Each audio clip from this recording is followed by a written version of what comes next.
Hi, ladies and gentlemen. Eddie Marcus here.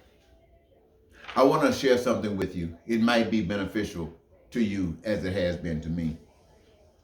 When we think about America, we always refer to it as the melting pot. I heard someone use the expression, it's a, it's a nation of displaced people. A nation of displaced people. People who came perhaps from every corner of the earth, who found some problem wherever they came from that was just too much. It was just too unbearable. And they found themselves here. And there was a time when many of them couldn't even speak the language amongst themselves before they came. But to come to a place where all these people come from all these different places, not having any kind of means to communicate, like you and I going to Asia someplace. I've been there, but had a lot of help. See, these are the kinds of troubles, but we brought them right here in America. I heard somebody say they even had a Statue of Liberty welcoming people to come. Build this empty place. Put some bodies on here. Let's do great things. But the people who started it first had something else in mind. Becoming big. I don't know how to say it. If I say wealthy or rich, it seems like it shouldn't have had any real significance, no real meaning back in those days, but they did. In fact, it was the initiation key that started people to come here.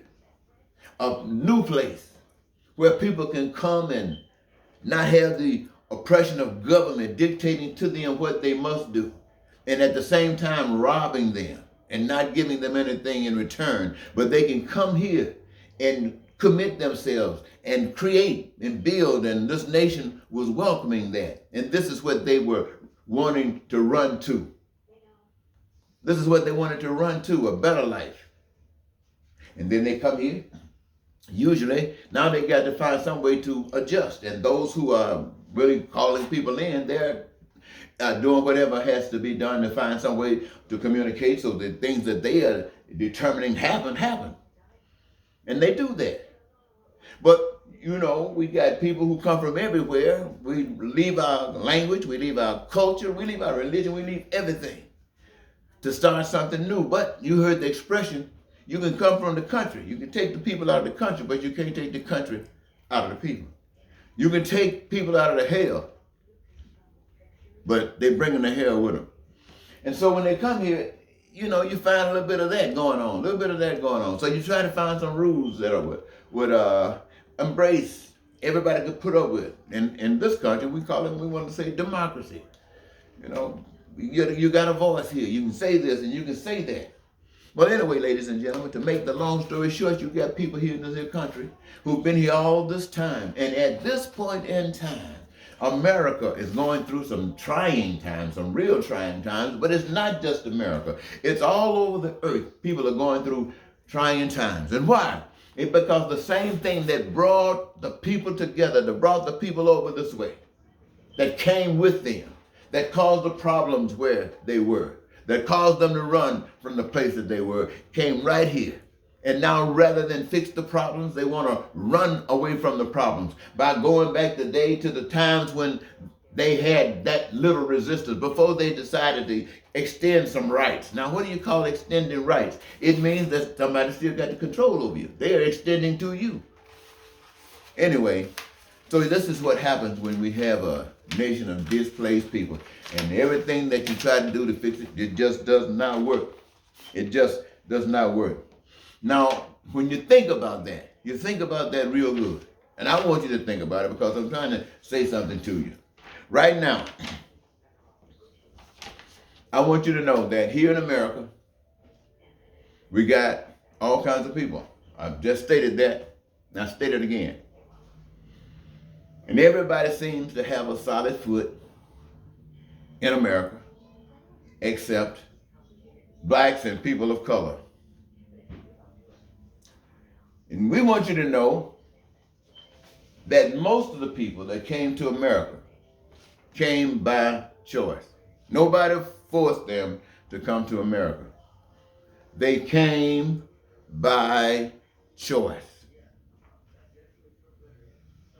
And so when you're looking at the situation of America, having to do with all that people have had to go through, that have us right here, we think about if there's anyone that was forced to come to America. And there were some. They came here in chains. You know the story. Oh my goodness. I don't even want to think about it. It makes me sick. But that's how they came. And so when you start looking at America and how you could possibly take care of America, fix America, to make things better for Americans, you can't look for the people who started the problem. You can't look for the people who benefit from the problem. All these things you have to pass over. But there is one that can see through all the lies. They can see through all the BS because they've gone through it all.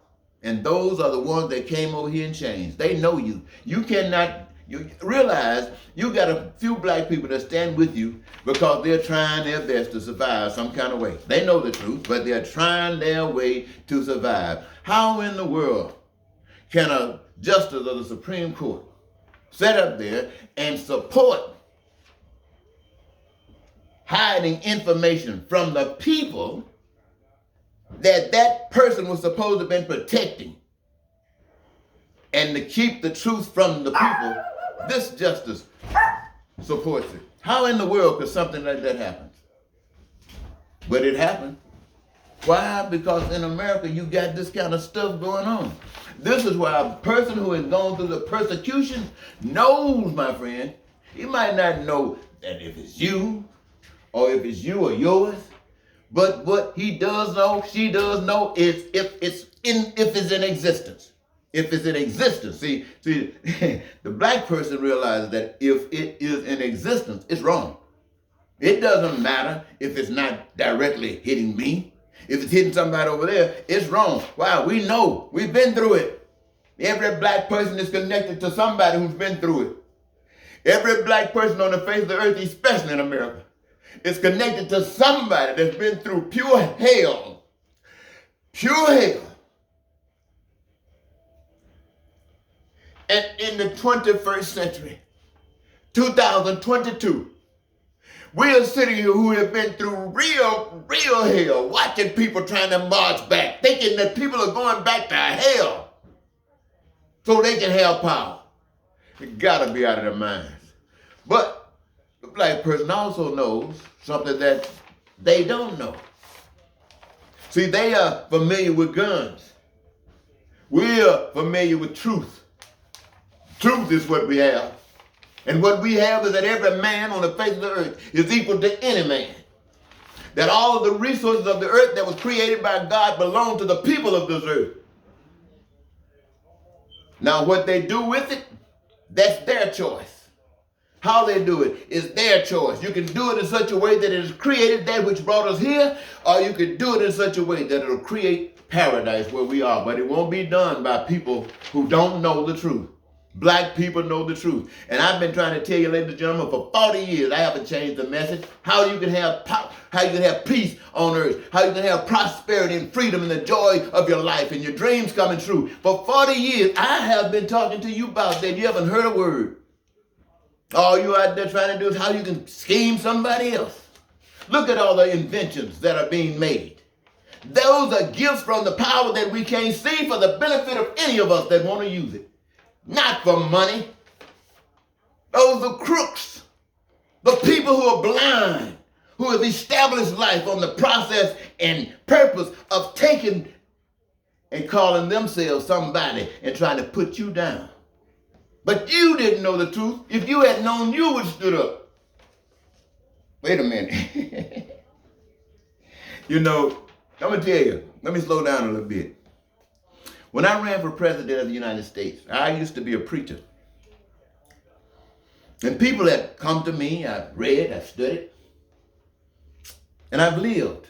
And what I know is that those basic essentials of life, not just everything, but essentials for survival, like food, it's not a person on earth that want to resist food, knowing it keeps them alive. It's not a person on earth would resist shelter. We know what shelter does for us. Give us some measure of protection. You know it does. And then we can have access to education so we can study things about what we love doing that other people have already done. It can take us ahead of the game and we can move it on up or get sick.